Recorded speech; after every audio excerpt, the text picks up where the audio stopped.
Okay, sorry about the lighting. This is the Wolf Warrior that you guys sent me not 3 months ago. Now, will she turn on? Of course, she'll turn on. Okay, but I don't know if you can see that display indicator. See how it says that battery is at 100%, but look at the voltage. See how the voltage is down to 61.9? When I have it on both chargers and reaches full charge, like when I come out from work after a 10-hour shift, mind you, with both chargers plugged into it, it reads around 83 to 84 volts. But as soon as I unplug both chargers, they both drop down to 66 volts. I dropped her down to 61 volts getting home, which was about halfway of a 17-mile one-way trip on a paved surface roads. This is a canal road that runs for goes well over 30 plus miles throughout the valley. I take it for about 17 to 18 miles one way to work. And then I take it the same way home. That's when this rear motor started making this deep clunking noise. Okay? And now when you try to turn it, listen. I need to get that handlebar away from there. There we go. Now maybe you can hear it. Hear that? Hear that? That grinding?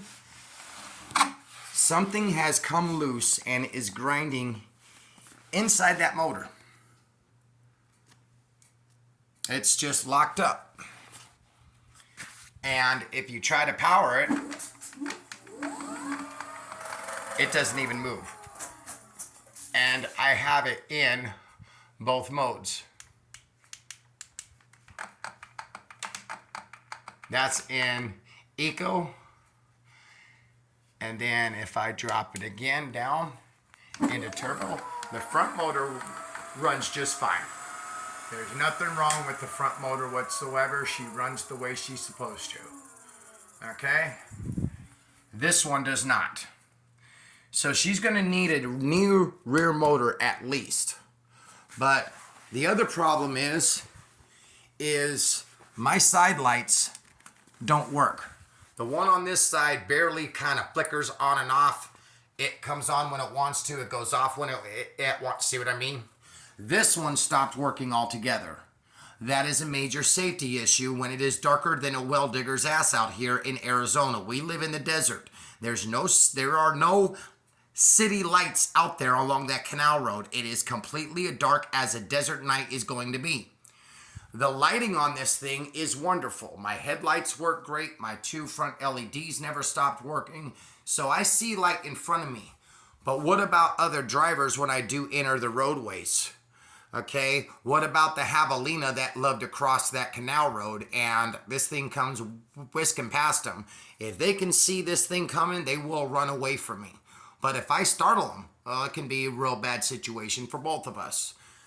So that being stated, I am requesting a full refund on this scooter. It's obvious that as much of a beast as this scooter is, it just cannot put up with the canal roads of Arizona. By the way, I want you to see something.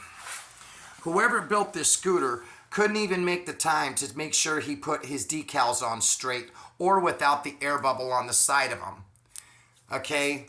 I mean, this scooter has been giving me issues since the day that I bought it. It's not what I spent $2,500 for. Okay? It's just not. So, I also spent $200 on the extended 2-year warranty. I expect you guys to honor that. Shipping this thing back is going to be at your cost, as well it should be. Plain and simple. Other than that, I could have a scrap company come out because of the battery that's in it. I can't just throw it in a dumpster, but I will have a salvage yard come out with the fucking flatbed. They can pick it up, tie it down, and they can scrap this ass thing for parts. I will contest this with my bank if I have to. However you guys respond to this is the videos that are going online to people asking me since I purchased this, would this be a purchase I want to make? This thing lasted me 3 months and now it needs major repair and I am not paying to have it shipped to a service center. Meanwhile, What am I doing to get back and forth to work? But having to pay for fucking ride shares. Thank you, Kaabo, for giving me this scooter that was built half-assed by a technician who really doesn't give a fuck about his job. This is BS. And so far, your reviews is going to be 1 star.